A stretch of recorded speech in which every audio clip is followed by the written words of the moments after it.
আসসালামু আলাইকুম রহমতুল্লাহি ওবরাকাতু। আমি আজকে আপনাদের মাঝে এমন একজন ব্যক্তিকে হাজির করতেছি, যিনি লক্ষ লক্ষ টাকা পেয়েছিল, কিন্তু সেই টাকার লোভ লালসা করে নাই। এখন আমি আমার বাবা জান থেকে শুনবো। বাবা, সেই দিনের কাহিনীটি যদি আমাদের একটু বলতেন। আমি যাওয়ার সময় মানে রাস্তার মধ্যে একটা প্যাকেট পেয়েছিলাম। প্যাকেটের মধ্যে দেখতেছি কুলে 1,00,000 টাকা, দুইটা 500 নোটের বান্ডিল। তো এগুলো আমার ফেঁসে নিলাম, প্যাকেটটা আমার হাতে নিলাম। কিছুক্ষণ আধা ঘন্টা পরে দেখা যাচ্ছে মানে একটা মানুষ টাকা টাকা করতেছে, আমার টাকা আমার টাকা, কি তোমার টাকা? প্যাকেটের মধ্যে দেখা যাচ্ছে 1,00,000 টাকা আছে। সে বলতো, আমি বলছি এটা কিসের টাকা? বলে এটা আমার বোনের বিয়ের টাকা। তো আমি চিন্তা করছিলাম ওনার বোনের জন্য বিয়ের টাকা নিয়ে আসতেছে, আমি পাইছি। আমি কতক্ষণ নীরব ছিলাম, দেখতেছি উপরে আল্লাহর দিকে ভয় করে দেখতেছি এই টাকা তো মালিক তো আমি না, এই টাকার মালিক তুমি। ঠিক আছে, তোমার বোনের বিয়ের টাকা।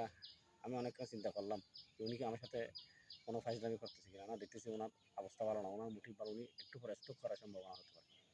আমি ওনাকে টাকাগুলো আমার পকেট থেকে নিয়ে আলাই দিলাম। উনি আমাকে মানে বেড়া দিয়ে কোপালে ওই টাকার প্রতি বাবা আপনার লোভ লালসা না, ছিল আমি না? টাকার লোভ লাগতে তো আমি তো নিয়ে আসতে পারলাম, আমার ঘরে নিয়ে আসলে কি হইতো?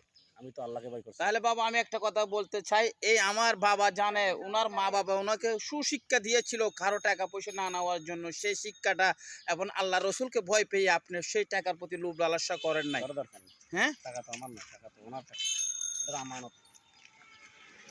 আমার কাছে আমানত ছিল, কিন্তু আমি যেটা পেয়েছি আমার কাছে আমানত।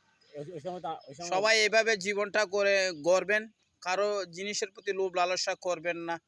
অনেকজন আছে যে মানুষের টাকা পয়সার প্রতি লোভ লালসা করেন না। আল্লাহ সকলকে দিন ও ইসলামের খেদমত করার তৌফিক দান করে দাও।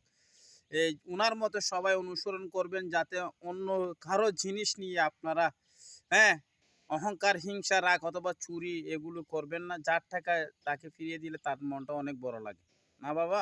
উনি খুশি হয়েছে, আল্লাহ তো খুশি হয়েছে। আসসালামু আলাইকুম রহমতুল্লাহি ওয়া বারাকাতুহু।